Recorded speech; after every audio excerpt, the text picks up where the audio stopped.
Hey guys, Arcade Adam. I know I've been owing you this video for a long time, so let's get into it. This is going to be the tour of my mostly completed arcade racing cabinet. So I'm going to walk you through all the features. We're here to install one last major component, somewhat major, and then we're going to put the back doors on because they have yet to be installed. So let's get stuck into it and buckle up. Here we go.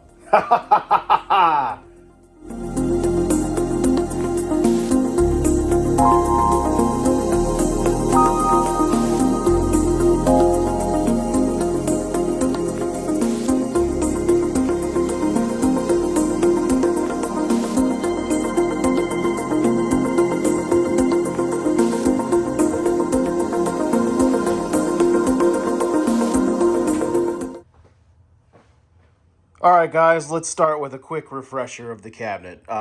Don't mind my mess over here. I'm still trying to figure out where things are going to go. I've got two touchscreen computers, that neon signs on the fritz. Anyway, let's focus on the cabinet. So, as you just saw, I pulled it out. There's 4 wheels on the seat base, 4 wheels on the cabinet, so the whole thing rolls together now.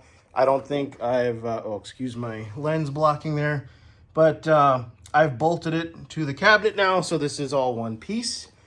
We've got actual aluminum diamond plate, red with the red seat for player 1. We've got our Sega 4-color buttons. These are wired into one of those Zenmos, the easy get, zero delay, those $8 boards you can get real cheap and easy. Oh, sorry guys, I should have cleaned this up. It's all dirty. It's it looks cleaner in person. You know how camera and lighting, I've got the overhead lights on in my office / arcade room that I usually don't have, so forgive me on that one. But there's still some things I want to do. So these are LG, I believe it's under the Ultra Star, or no, what is it called? So it's their gaming line of monitor. So it's an LG gaming monitor.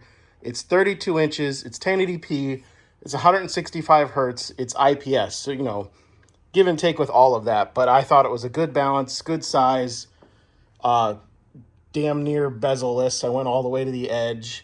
Up top, you can kind of see I've got about a finger's width up top here, next to the speaker grills. You can see there you go, you can see the cables back there, because I do still have the back panels off, so you won't be able to see that when I finally put those panels on.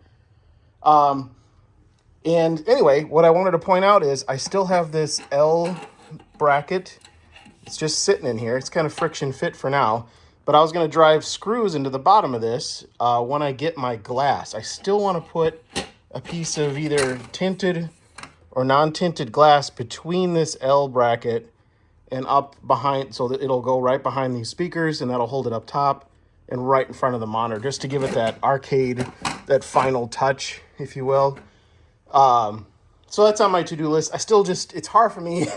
I'll go over in this video as well all the pricing on the stuff. I realized I forgot to share that with you guys. So this is still just going to be like an informal walkthrough, and I'll probably jump around because that's the way my brain works.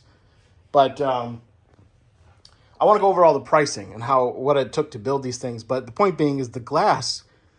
Maybe you guys can put some suggestions down in the comments, but I can't find any glass for less than like $100 to $150 shipped per cabinet, just for a 32-inch-ish piece of glass, which is just surprising to me. And that's probably, why a lot of people in the industry are shifting away from real glass. But in my opinion, if you want to do it right, you do glass. Anyway, that's why I've held off on that. It's one of the single most expensive components in here because, again, like I said in an early video, I had these 2 computers. I work in IT. I had these computers laying around. One of them was my old racing simulator PC, so that was like good to go. The other one, I don't even remember what it was for. I'll put either the specs, I'll flash them on screen, or I'll put them in the description. One's an Intel rig, and one's an AMD rig that I had laying around. One's a 1080, and I think one's a 2060. So plenty of horsepower in here, especially for a 1080p monitor. And that's why I didn't want to go 4K, because I already had these graphics cards laying around. But the 4K would have been asking a lot of those graphics cards. So here, once again, I'll show you. This is the special, it's not T-molding. It's a an LED strip product. I don't know if it comes out on camera, but it's almost the same width as T-molding. There's about a 1/4 inch on the inside there that you can see. So what I did was a lot of trial and error, and I think I went over this at length in my other video, but gluing this on here was not fun. I don't recommend doing this. It looks amazing, but this is still not adhered as well as I'd like. Like if I accidentally give it a good whack, it's gonna come flying off. You know, basically think of hot glue on plastic. It's fine, but if you bump it, she'll fall right off. So but I think it looks good. I think it's one of those, as they say in the automotive industry, it's a 2-foot paint job. If you start to get close to it, you can kind of see how it's wig walking away, and some places are glued down nicer than others, and maybe not even on camera. Oh, here's a good example. See how I run around this corner? There's still, you know, not perfect gaps, I guess, is what I'm trying to say. But like I said, with the glue being so fragile, it's something you don't want to touch. But here, back here, looks pretty good, in my opinion. You guys tell me in the comments below, but I think it turned out great. I wish I could call China and tell them to manufacture this just a little bit differently. You know, put the T-molding spline in there, but I'm not I'm not a big enough manufacturer of arcades other than like the, 5 or 6 that I build or so per year. So anyway, let's take you around to the back. This is the tour. So both panels, we've got panel 1, the lower panel, and the upper panel.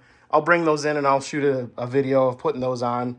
Because we got to, like I said, this is the primary cabinet. So we don't need to install anything in this one. I just need to get out of the way to get to the Cruis'n Exotica cabinet. So again, same thing. I refined my process a little. So this one's T-molding is a little nicer, in my opinion. Because I knew what I was doing by that time. But like I said, 2-foot paint job. It looks great from 2 feet away. And the LED effect is amazing combined with this artwork. Because the Cruis'n USA cabs, when they were linked in real life, they had a giant neon topper of real red neon that said Cruis'n USA, so it kind of fits. These are the cables going there, so I got to unplug that when I move this thing some more and get this thing out of the way, because we need to install the butt kicker remote. So I've got a butt kicker in the seat base that needs a remote, because I thought at first it would do auto turn on, sub amps, they do signal sense turn on. I was wrong. You need a remote. So we got to figure out where that's going to go and install it today. But anyway, on the second cabinet, we've got a blue seat, blue diamond plate, same aluminum.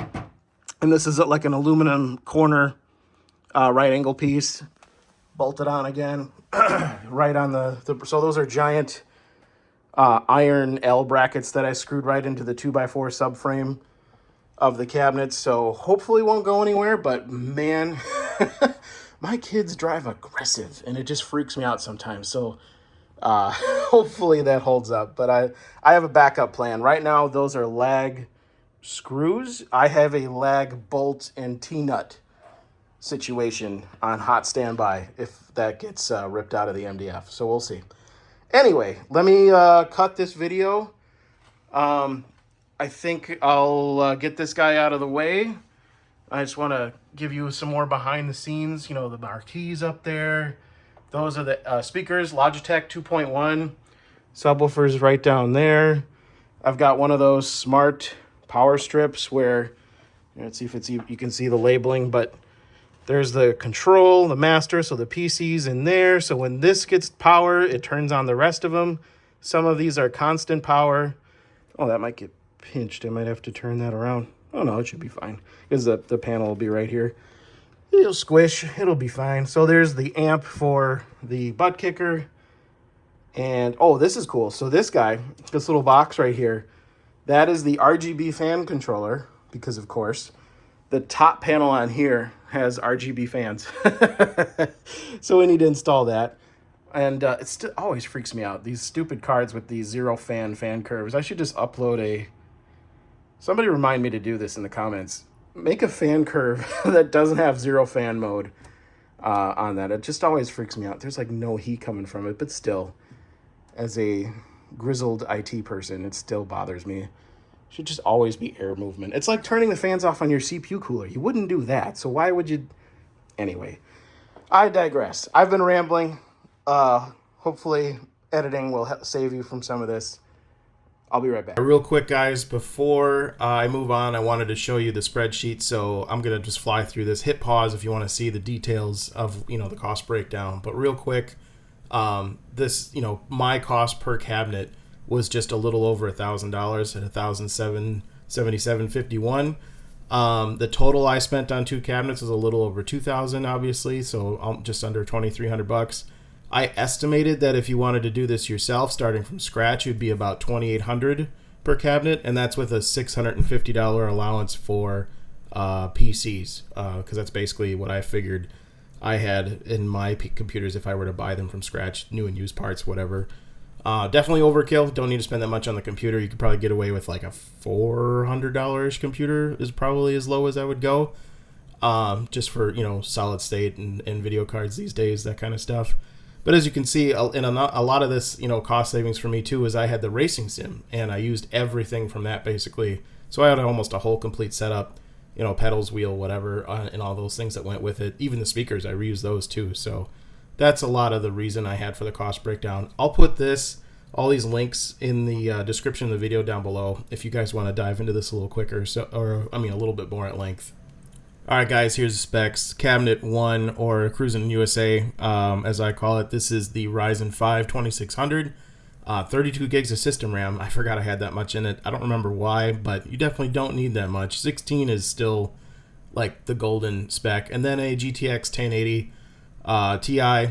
So again, overkill. There's going to be not a lot of games I can't run at 1080p in this setup. And then now for cabinet B, it's a i7 8700K with a Z370 motherboard and an EVGA 2060. Again, 16 gigs of RAM, system RAM. So both of these systems will run just about anything at 1080p for a long time. So overkill for sure. You can build a brand new system out of like an AMD APU or something lesser that you don't need to put all this horsepower in. Hit pause if you want to see more of this stuff.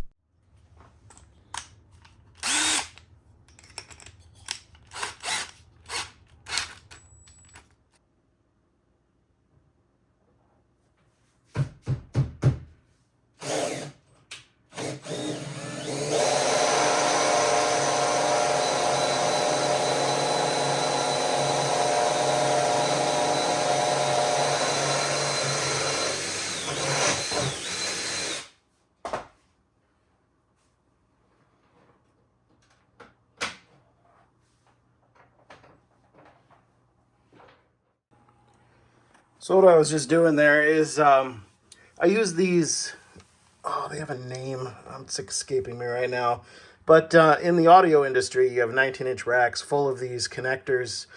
That is, it's a standard, but it has like XLR, USB-C.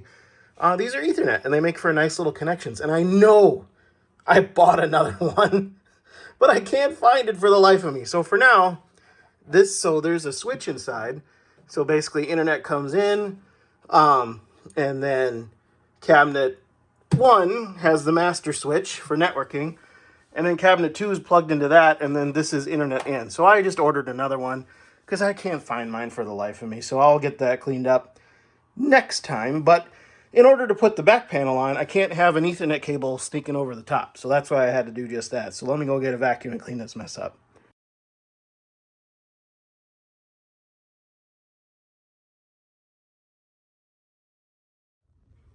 Alright guys, I lied. Cabinet A does need some work. I've been tinkering with, I don't know if you noticed, this little 3D printed stand I made for this Logitech. I think it's a C...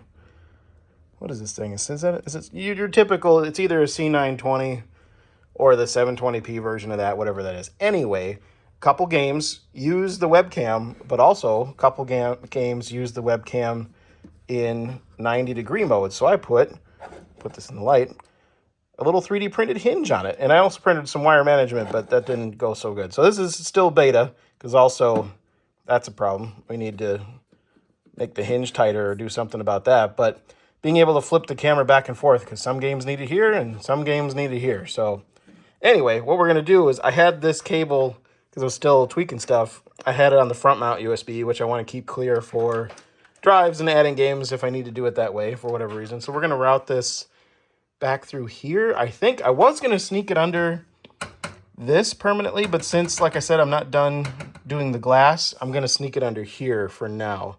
And then also this, I think I'm going to do a Velcro, because this already still has Velcro on it from when it was mounted on my racing sim. So I might do a Velcro mod where I mount this like right here just to clean up the wires, because this is really close to the paddle shifters. So I might mount it down here or right here, or I don't know. We'll figure something out, but that's part of the game plan. We're going to get this squared away and tightened up, because I'm sick of looking at these wires.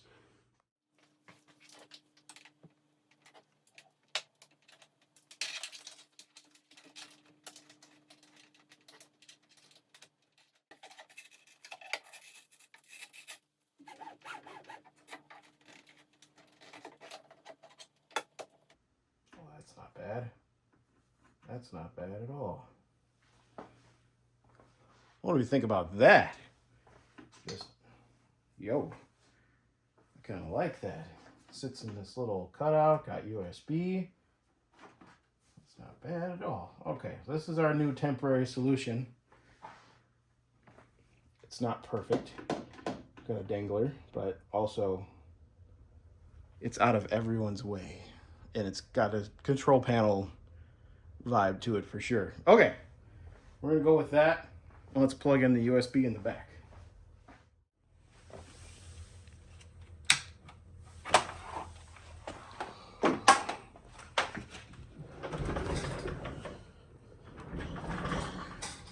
She's free! Oh, that's what I was about to knock over my camera stand. Okay, let's get the panels on this thing now that it's out of the way. Oh, and it's in the light some more. Here you go, guys. Again, sorry for the mess. It's dusty, it's dirty. It's an arcade, it's fine. I will clean the other side before after we get all this done, but volume knob for speakers, now that you can see stuff. This is just a simple Chinesium motherboard tray just to keep everything in there. 2x6 monitor mount, amp, like I said. Wires are kind of cable managed. I love these. These are from pinballlife.com. I'm sure other people sell them, but in the pinball community, that's where those come from. I love those things. I'm grabbing 12 volts for all the RGB right off the power supply. Switch, like I was saying. Way down in there is the ESP32 board that runs WLED, open source RGB controller for all this stuff. So technically Wi-Fi and Alexa controlled and all that fancy garbage, but you know, I usually just pick a red kind of mode, and the other cabinet's blue, obviously, and stick with it. So whatever. But anyway, let's put some panels on here. I'll edit that part out. I'm gonna try to do a little blind reach around and plug these cables in if I can find them now that they're dangling. Okay, we got these two and these two. We got the fan controller, and I'm pretty sure the PW.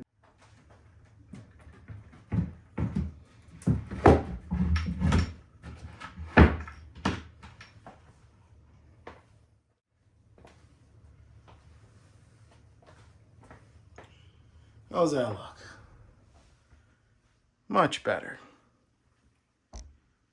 All right, now let's do that cabinet. So I already got that camera wire run pretty good on cabinet B. So now we're gonna install the butt kicker remote. And I'm sure my choice of installation method for now, like I said, not permanent, but for now, I like how it turned out on the other one, just because of the curve of this matches the curve of the remote kind of. So we're gonna go with the dangle installation method again, where we pinch the cable right there, like that. Yeah, see, I think that looks good. And if people's knees hit it, it's no big deal. It's just gonna flop around. And we can just reset, kind of train the cable. And then maybe I'll mount it underneath but I want people to be able to see it because I wish these things would turn on automatically. That's going to be a pin-out schematic investigation on these butt kicker amps, but that's another day. So that's how that's going to get installed. Camera's already taken care of, so let's go around and fish this wire into the amplifier. My remote input. Speakers. Oh, it's weird. It's goofy. It's on the front. It's on the front of this thing. There's remote. There we go. All right, let's cable manage this just a little bit. Sorry guys, I thought I was filming, but you missed it. I put the panels on. I want to give another beauty shot before I push it back in the corner. No one ever sees this again. But these fans, God, I cleaned this and it's still just dust. Anyway, fully RGB. I just did blue to match the blue cabinet. I'll probably set those to red. You know, we'll see. And then just wanted a quick show off the back before maybe, I don't know, hopefully we don't have to pull these out too often, but yeah, I want to show off the finished project before I put her back in the corner. Nobody puts Cruis'n Exotica lady in the corner.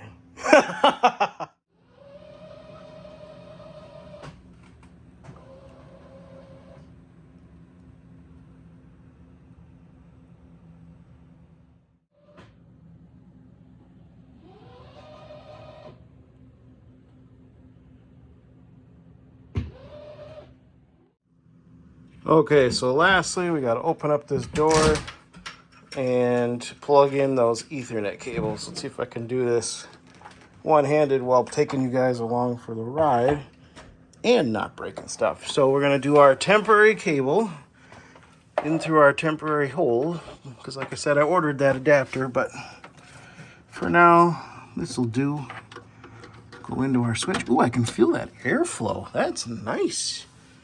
That's a good amount of air coming out of there. Now, I wonder if that's going to bug me, because I think I hooked these up to the motherboard, one of the motherboard fans, so I can do a fan curve on these. And then these, I was lazy and I didn't. And I can hear them. I don't know if you guys can hear them on camera. That might bug me enough to go back in there. But like I said, it's already pushed back in the corner. It's where it's set.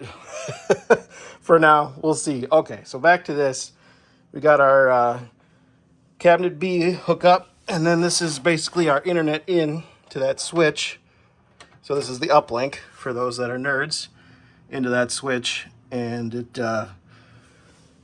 something I'll be talking about in another video. When you get to the software side of things, these things need a class B network, so 192.168.x, and long story short, I had to VLAN these things, as you should anyway, and create a separate network just for the arcades in my house off of, because I got a stupid complex networking setup, because, you know, that's kind of my train set. But anyway, basic setups. I'll go over how to do networking in a later video, but 192.168.1.2 and 3 for those that know how to fiddle with the routers. Anyway, those are connected. I'm going to put this panel back on. Let's see if I can do it one-handed. With the knee, the method with in which you mount tires on a car kind of thing. Did I get it? Oh, yeah. Nice. Nice and clean. All right, let's get her back positioned.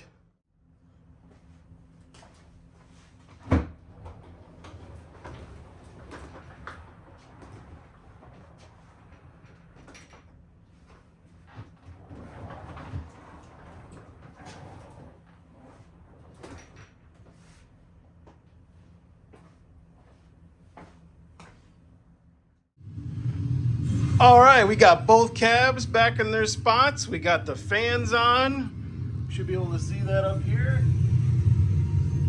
Maybe. Excuse my hobbit reach, but we got our bass butt kicker aux remotes both on. Shout out to my buddy Bill Rimmer. Thank you very much, buddy, for hooking me up with those. And then now we're cooking with gas. I think we're ready to finally race. Got the whole thing kitted out. So to continue the tour, you know, tail lights, they're just static on at this point. And then we got custom license plate. We got exotic over there, out of time over here. And these are racing wheels. These are Thrustmaster T150s with the upgraded T3PA pedals. Link in the description. I'm not certain on that model. Random Chinese 6-speed, you know, clunky shifter to mimic the Cruis'n USA shifter. This shows up as a gamepad, so it's super easy to map in Technoparrot, in MAME, and it's even got, if the camera will focus, it's got a crazy reverse gear way over here, but I don't know of any game that needs that. So we got that, and then we've got the same thing over here, T150, T3PA, shifter, buttons. I did do a 2-player button since this is always the second cabinet for a start over here, and then fix that coin button. That's gonna bug me. Oh, and the other thing is these were not mounted before, these panels, so this is a 3D printed panel that's like the size of my hand basically, and I've got screws that shoot up through the bottom so I can still take them off. I did the same thing over here, custom 3D printed panel for the buttons, the USB, and the Stream Deck, not Steam Deck, but those are, if you're not familiar, that's a custom keypad. Each button has an LCD screen, and you can customize what's on there. So I still haven't seen if there's a couple missing over here. This is my default layout for split second, and then this is kind of like my testing layout. See, I've got that Amy button right here. That's that icon for those Technoparrot games that support saving, which is something they've been working on. So we got Sega World Championship Racing, and then what's the new one? Oh, Initial D, Mario Kart, GPDX, and a couple others support that progress saving now. And Technoparrot Online. Last night with my buddies, we tested and successfully got 4 people, no VPN, Technoparrot Online, Mario Kart, GPDX. So that's something. So anyway, guys, hit me up with questions and comments down in the comments section. If you got any ideas of what I should do to these things, or what I did wrong, what I did right. This is my Cruis'n USA cabinet racing setup. And I'm gonna keep doing videos on the software side of things. So this is going through my custom playlist of linked games that I've gotten to work, which is admittedly not super extensive, but there's a fair amount. I've got a couple MAME games, all of Sega Model 2, all of Sega Model 3, and then a couple Windows games, Split Second, the Windows version of Outrun, all of Technoparrot that's capable. I finally got Initial D8 working last night, so that's cool, because I wanted a linked version of that. That was something I was working on. It was driving me crazy. I'm going to do a video on that one, because every single instruction set I found was telling me to do it a little, well, leaving out the crucial part that got it working. I didn't say do it wrong. It's just, there was one setting that I kept missing, and I think I'll do a video so not everybody could get stuck like I did, or maybe I just had bad luck. But anyway, I threw a couple hours at it, and I was getting my butt kicked by that one. So anyway, that's it, guys. Like I said, hit me up, comment section down below, and I'll see you guys in the next couple of videos. I'm going to do a how-tos on how to set up this networking, how to do the racing back and forth, a couple different emulators, that kind of stuff. Not too much different than the big guy over here. And then also, for the games that support it, we could get, you know, in this room of mine, my office. I'm going to do an office arcade tour at some point. But anyway, that can be player number 3 is what I'm trying to say. So stay tuned. All right. See you in the next video, guys. Peace.